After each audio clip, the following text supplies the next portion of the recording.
I am actually honored to be here tonight amongst all of you, and Honorable State Minister from Maldives, also the lovely young lads and girls, and everyone here. Thank you very much for this opportunity to address you a bit regarding the tourism industry, which has really had a huge hit in the last 2 years. As a matter of fact, Sri Lanka, since 2019, I'm sure you know about the Easter bomb attack. An unfortunate incident that took place and an unacceptable and unforeseen incident. Since then, Sri Lanka's tourism has been declining, and after that, we suffered the COVID pandemic. I think the whole world, not only Sri Lanka, I think India, Maldives, around, especially around this region.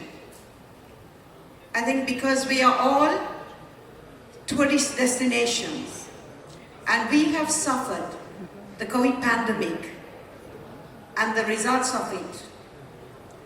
I have to say, Sri Lanka being a third world country, a developing country, we had to face a huge economic crisis which we are facing today.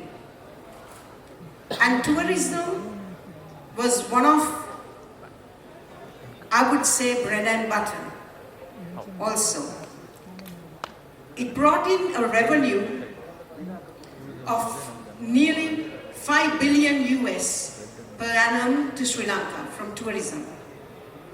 And since 2019, the declining of the tourist arrivals, and the last 2 years where we did not have many tourists, Sri Lanka had lost nearly 18 billion in the industry. Hence, I know that you all know Sri Lanka today is facing the crisis, the economical crisis that it has never faced ever before in history. Actually, for any country to survive, you need a 10 to 15% GDP, and that comes through tourism for any country. So you could see where Sri Lanka is today. And I arrived this morning with the invitation of Rudra and his team in support of Tourism. Is that right? And also this is the start, I think, with Malé, and it's the launch that they're having for Tourism with Malé. But I think that we, as Sri Lankans and Sri Lanka, tourism industry also are hoping that we could too benefit from these things. And we should, because Sri Lanka, as I have always said, we need a night economy wherever in the world, if any country is to develop, because the revenue from a night economy is 70%, the generation of revenue, and the day economy brings in 30%. But unfortunately, right now in Sri Lanka, due to the crisis, we are working on the nightlife and the night economy. And India, as I heard the Honorable Malay Tourism Minister say, is our big brother. They are our big brother. And India has always, I would like to thank the Indian government. I would like to thank every human on the soil of India And thank you everyone for being there for Sri Lanka whenever it needed you. You've always been a help. You've always been there looking towards helping and reviving Sri Lanka from its problems at all phases whenever we had a problem. So I do invite everyone from India because Sri Lanka has a beautiful heritage.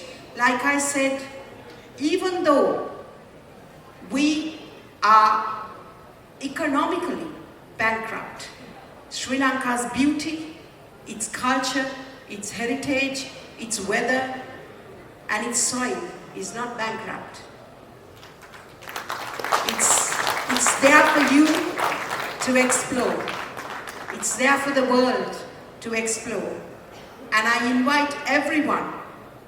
I know India and Sri Lanka, we have a very good relationship, and there's a lot of tourism coming in from India.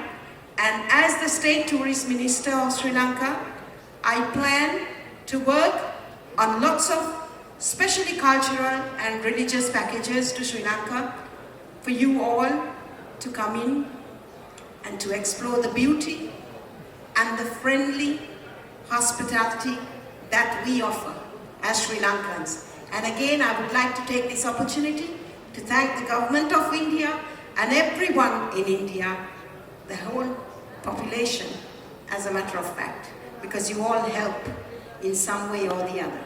So thank you very much. Thank you, Rudra, for this opportunity. Thanks a lot, and hopefully we can see some work happening in the future with the tourism industry. Thank you very much. Yes.